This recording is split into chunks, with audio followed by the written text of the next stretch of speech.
Welcome back to Choose of a Lad. I'm SP, your host today. And please don't forget to subscribe. Wool up, nigga. Wool up, wool up, wool up. Just wool up. Yeah, just subscribe.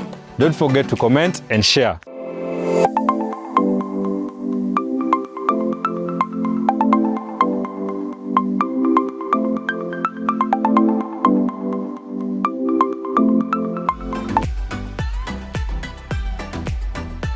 So today I want to give you one of my favorite stories and memories about Mamli au Mama Saimo. So there's this particular day, you all know I love DJ Afro sana.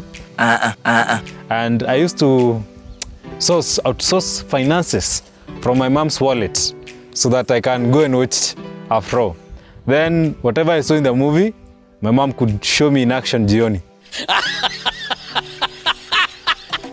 So I remember this particular day, I decided to shoplift some cash from my grandmother, but unfortunately, she was not like my mom. She caught me in the action. What? So, funny enough, she didn't tell me that she saw me getting the 20 bob from her kaki. Okay, oops. What? Z. Haitango aje. Kakitu kakuweka pesa. What? Kakitu kakuweka pesa. Stop it. Get some help. Kakitu kakufunika kani ni tango aje na jina ingine. 2 hours later. So she didn't tell me that aliniona nikitoa pesa kwa mkebe. And she waited. And she said me, we used to sell kerosene at her shop. So we used to buy 20 bob. Then 20 bob, kerosene worth 20 bob was good and it could bring some income and buy you something, dinner or something. So I used to go. Then, of course, I hope you have all done this. I just hope I'm not the only one who used to buy. Then you pee on the bottle. Wait a minute. Who are you? You buy half, you pee on the bottle. So she won't notice because the color of the kerosene and the color of the pee. Where? My grandmother came back and asked me how much was the kerosene. I said 40 bob. But actually I had bought 20 bob and I had drank enough to make sure I can feel the rest.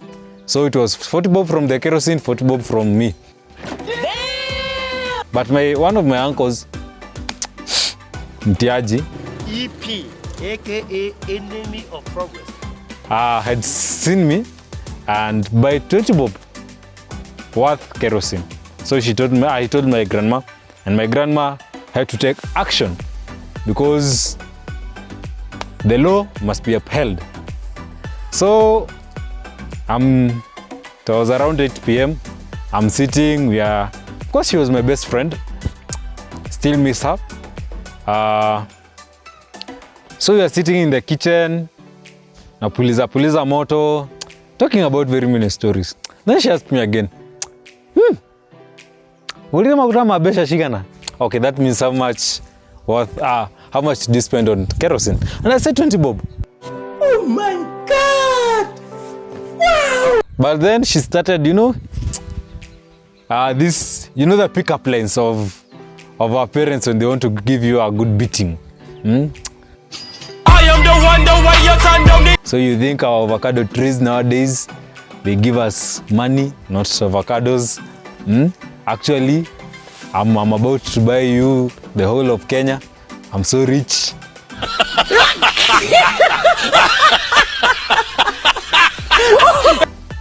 And I knew this was going to smell katanuka.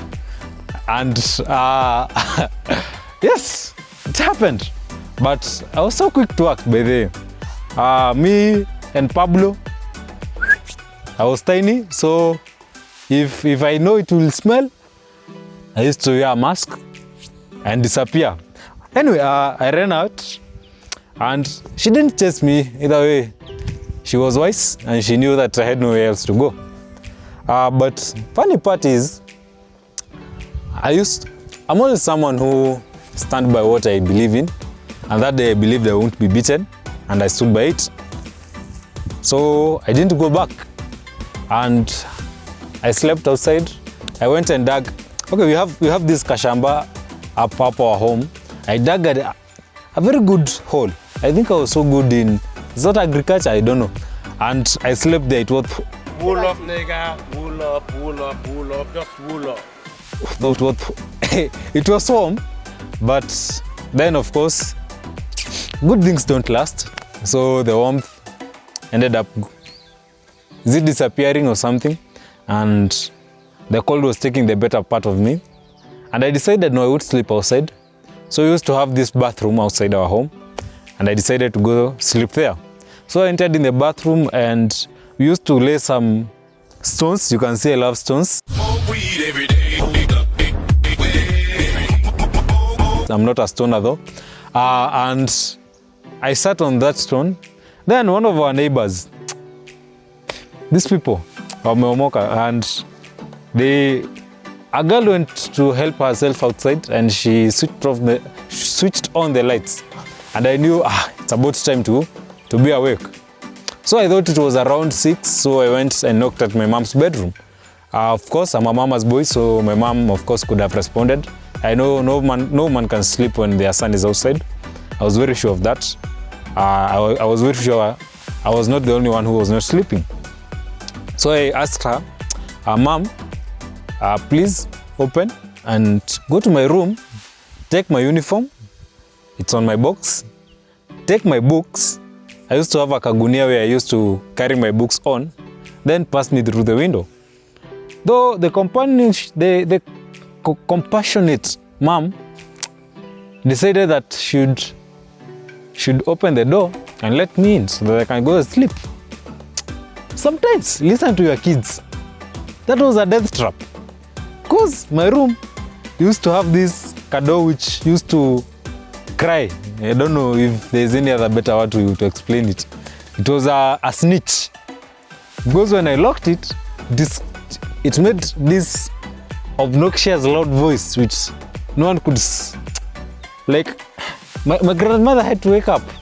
And anyway, I went to my room, I locked it, and that's where the drama started.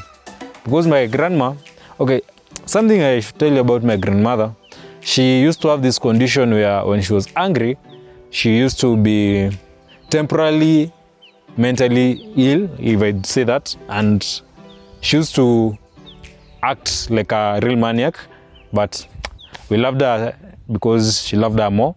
She loved us more. But she went for the axe and said, now, today, the 40 days of a thief are finally over. And panic was building up. Everyone was my mom, not everyone. My mom started crying, begging her not to beat me, but she was very sure she was gonna kill me.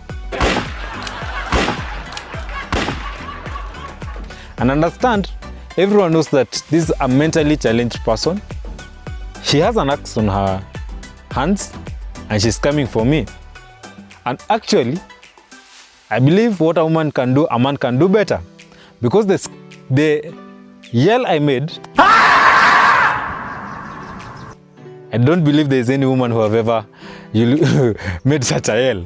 And everyone in our neighborhood was awake. But either way, she was determined. Luckily, my mom used to carry my brother Isaac on her back because I don't know why.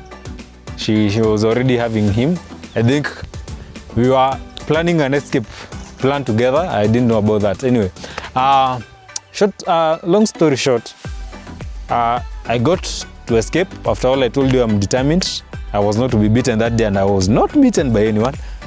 But from that day, I started thinking of what could have been the possible consequences if she could have gotten access to that house, if my grandfather could have not intervened, if my mom could have not had my brother on her back, that my grandmother so that she couldn't go through, because she could have injured my younger brother. So till today, Isaac, you're my savior. You don't know about that. This is the first story. This is the first time telling this story. What could have happened if by stupid action of stealing 20 bob to watch DJ Afro, what it could have costed me?